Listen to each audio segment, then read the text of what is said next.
नमस्कार दोस्तों, जैसे कि मैंने कल आपको बताया था कि मैं गढ़पुरा कर्मचारी के पास गया था ब्लॉक पे।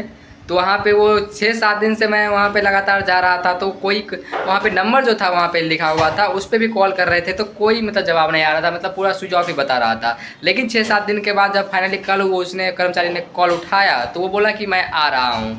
तो उसके बाद हुआ ये कि मैं तो ये भी कह के जा सकता हूँ कि उसके बाद आए, खाना पीना खाए, उसके बाद सो गए। लेकिन वहाँ पे हम आपको मुद्दा के पूरा बढ़िया से डिटेल से बताता हूँ। तो मेरे साथ दो दोस्त भी गए थे, जो यहाँ पे देखिए हैं, ये भी गए थे उस दिन।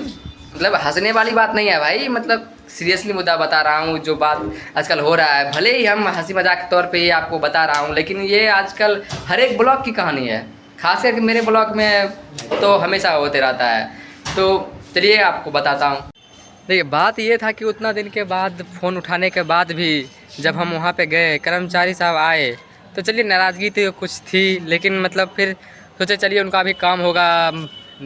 लेकिन फाइनली आए तो आए, लेकिन क्या हुआ था, अब यहाँ पे ये कर्मचारी तो साइन करते, लेकिन आरटीपीएस काउंटर पे वहाँ पे क्या हुआ कि आरटीपीएस काउंटर वाले सभी हड़ताल पे गए थे। मतलब मेरा जो इनकम बना हुआ था, इनकम वो कहता है 1 साल के अंदर का बना रहना चाहिए। तो मैं 1 साल के अंदर, तब तक जब मैं ऑनलाइन किया था 1 साल इनकम का नहीं पूरा हुआ था, और उसी वक्त मतलब हम ऑनलाइन कर दिए थे। लेकिन अभी तक वो इनकम का मतलब आरटीपीएस से ऑनलाइन नहीं किया गया, सीओ का सिग्नेचर नहीं किया गया था।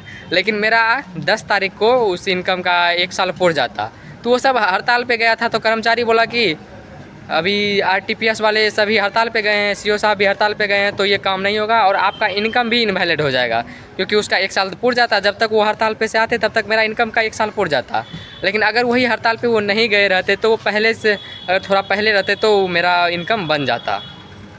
तो बात ये था कि यहाँ पे सिस्टम, देखिए सिस्टम इतना ख़राब है कि मैं तो ऑनलाइन कर दिया 1 साल पूरने से पहले ही।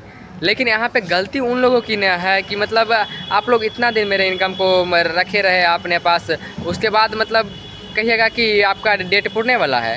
ये कैसे वो हड़ताल करने आप जाइए, उससे क्या मतलब है। लेकिन हम तो ऑनलाइन पहले कर चुके हैं। अब वो पहले कहे हैं कर्मचारी कि पहले आप फिर से इनकम बनाइए और उसके बाद फिर से एनसीएल के लिए अप्लाई कीजिए। तो इतना में तो मैं जब तक इनकम बनाऊंगा फिर एनसीएल अप्लाई करूंगा, इतना में तो मेरा जो वैकेंसी निकला हुआ है उसका टाइम पास हो जाएगा। इसमें क्या करेगा। ये मेरे साथ ही नहीं हुआ है, बहुत सारे लड़के ऐसे हैं जिनके साथ हुआ है। वहाँ पे 2-3 घूर के मेरे सामने सिर्फ 2-3 घूर के गए हैं वहाँ से ऐसे प्रॉब्लम से। तो मतलब ऐसे में तो मेरा वैकेंसी जो निकला हुआ है अभी बिहार सरकार द्वारा, बिहार एसएससी परिचारी का निकला हुआ है, चाहे जो भी निकला है वो तो छूट जाएगा मेरा, उसमें तो मेरा कोई आरक्षण नहीं मिल पाएगा। तो बात यह है कि यहाँ पे सिस्टम इतना ख़राब है ना, मतलब क्या ही बोलें।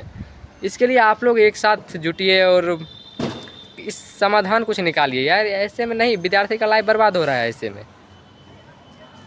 अब क्या ही किया जाए। इसके लिए मैं अनुरोध करूँगा कि सिस्टम को सुधारा जाए। जय हिंद, जय भारत।